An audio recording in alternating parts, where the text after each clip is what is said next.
Ladies and gentlemen, the origins of the environmental movement as we see it began back in 1968 when the Club of Rome was formed. The Club of Rome has been described as a crisis think tank which specialises in crisis creation. The main purpose of this think tank was to formulate a crisis that would unite the world and condition us to the idea of global solutions to local problems. In a document called The First Global Revolution, authored by Alexander King and Bertrand Schneider, on pages 104 and 105, it stated, "In searching for a new enemy to unite us, we came up with the idea that pollution, the threat of global warming, water shortages, famine and the like would fit the bill. All these dangers, of course, will be caused by human intervention that will require a global response." That's the origin of global warming, ladies and gentlemen. In 1975, Australia agreed to bring in a new economic order via the Lima Declaration on the Second Conference of the United Nations Industrial Development Organisation. The outcome of this was, as I said, the Lima Declaration, which was a blueprint for the redeployment of tools, jobs and manufacturing to the developing nations, leaving countries like Australia short of technology, a manufacturing base and jobs. Blind Freddie can now see what the outcome of that has been for our country, with their unworkable trade and tariffs agreements hand in hand with this that have followed as a matter of course. This is now a reality, with around 90% of our agriculture and manufacturing just gone. Australia signed the Lima Declaration and hundreds of others with the support of all major political players: Whitlam, Fraser, Hawke, Keating, Hewson, Howard, Rudd, the Democrats, the Greens and even the Nationals. It has been put to me that all of these treaties were the foundation for the rollout of Agenda 21, and it seems that Australia has been moved around the global chessboard and our so-called leaders were either complicit or naive to the long-term consequences. And now we're almost at checkmate.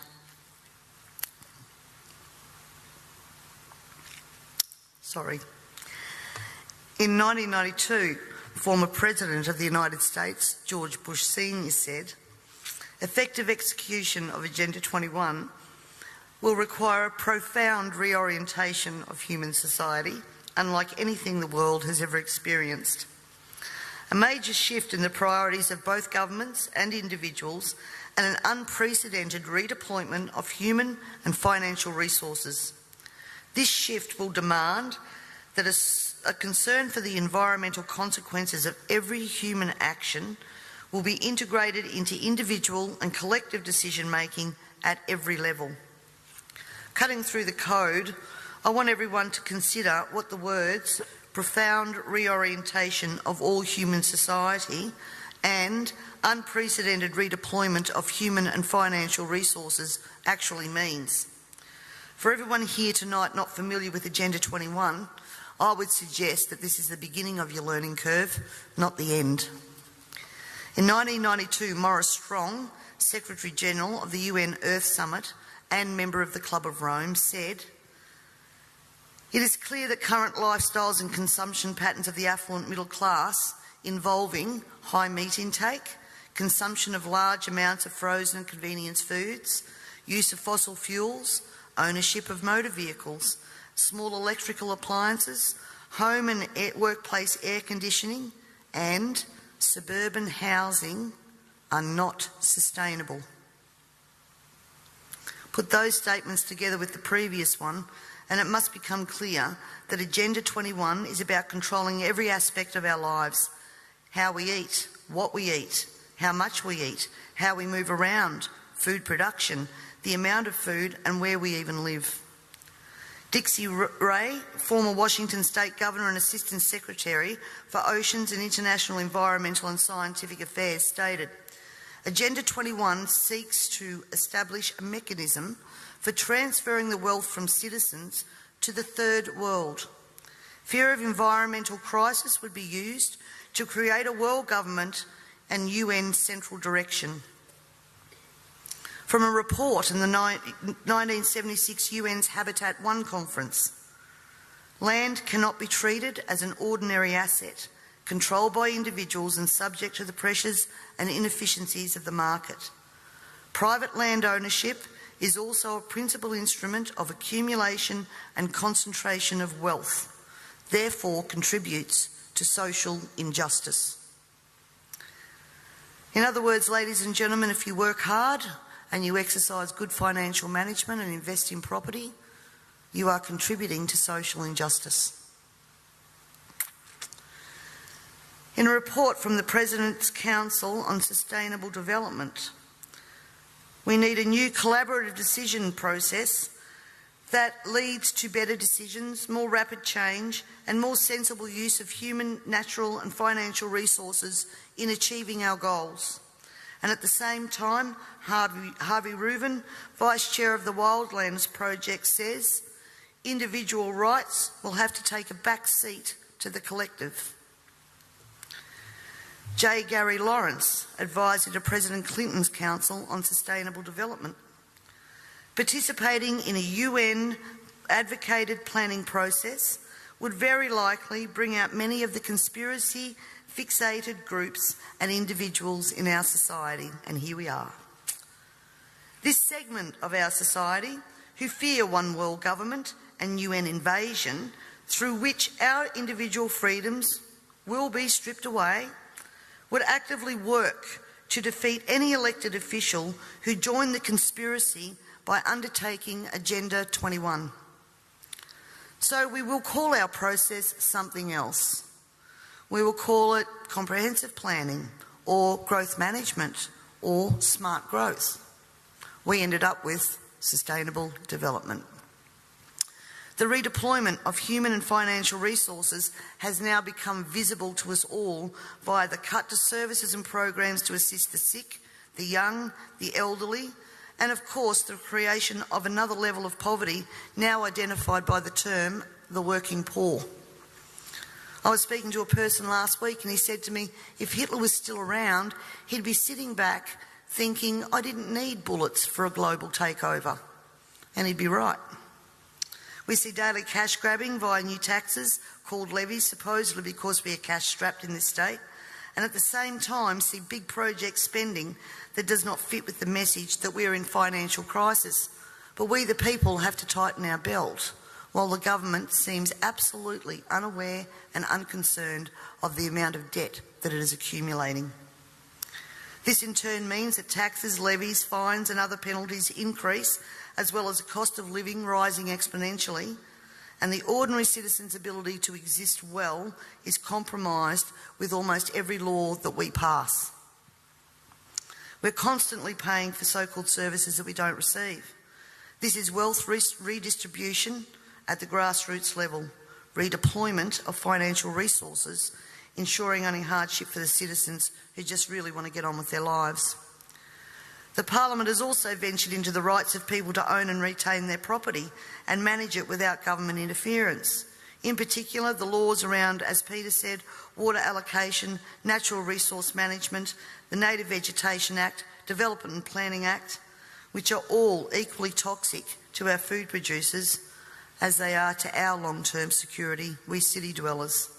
Everyone needs to remember we all pay a natural resource management levy on our tax rates. So this is not just going to affect the food producers.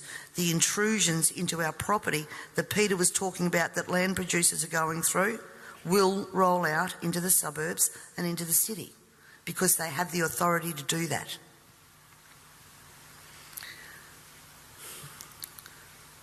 We all have already fiddled in Parliament with land titles of people in rural areas.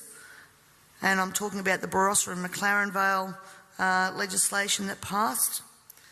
And the buzzwords used to justify that was heritage status. At the same time that our right to own and manage our land, have access to water, produce adequate food to ensure that our only option is not to consume often toxic and substandard food from places like China, This government has been working overtime to take away our rights to common law through many pieces of legislation. Common law is what guarantees us an ability to correct injustices. This coming year, I promise you, you will also hear debate over a number of pieces of legislation that will further erode our common law rights. And you have to get behind me on this, ladies and gentlemen, to stop this from going through. As Agenda 21 became more and more apparent to me, I began using the line in Parliament that government was now declaring war on its own citizens. And that goes back as far as 2008. This, of course, led me to being labelled a conspiracy theorist. But here we are now, openly talking about Agenda 21 and the ramifications we will see in a short period of time if this is not stopped in its tracks. Let me just say that I often hear we cannot stop what is happening. Two-party preferred system, vote Labor, vote Liberal, what does it matter? And in fact, that's probably true for the House of Assembly, because that's where government's formed. But ladies and gentlemen, here in South Australia we have the Legislative Council, the House of Review. And my friends, that is where the true power does lie. And the last thing that governments want you to understand is that no matter who is in power, the Legislative Council is there for checks and balances. And when the Legislative Council isn't overly influenced by the major parties, legislation can be blocked.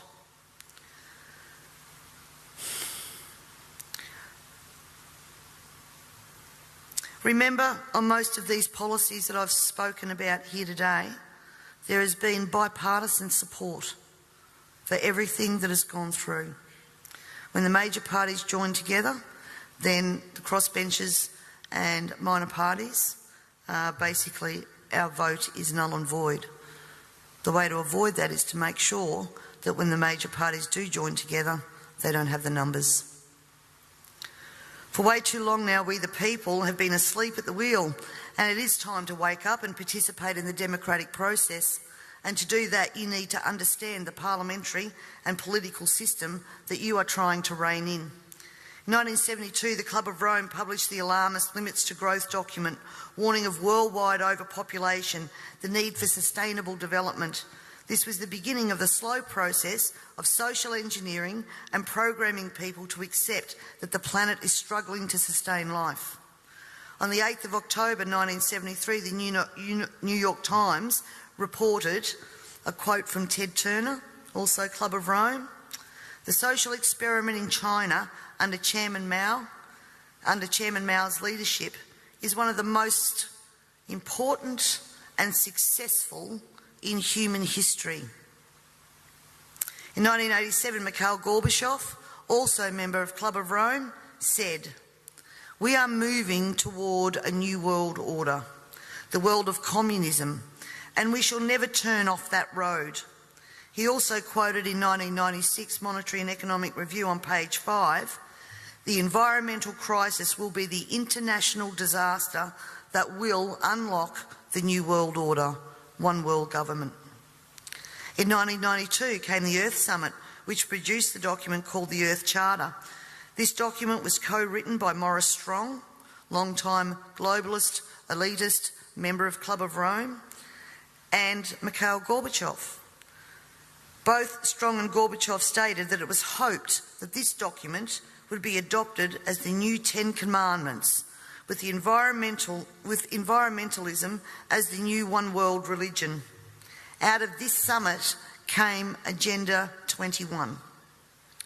Ted Turner, who was also a member of the Club of Rome, was quoted as saying in 1996, "The total population of 250 to 300 million people is ideal. That means a reduction of 95% from present levels would be even more ideal." Anyone who abhors the China one-child policy is simply a dum-dum. In 1998, the Baltimore Sun reported on July the 7th, most of Ted Turner's first donation to the UN of $22 million went to programs that seek to stall population. Another goal of the depopulation process is that the upcoming generation will submit to sterilisation to save Mother Earth.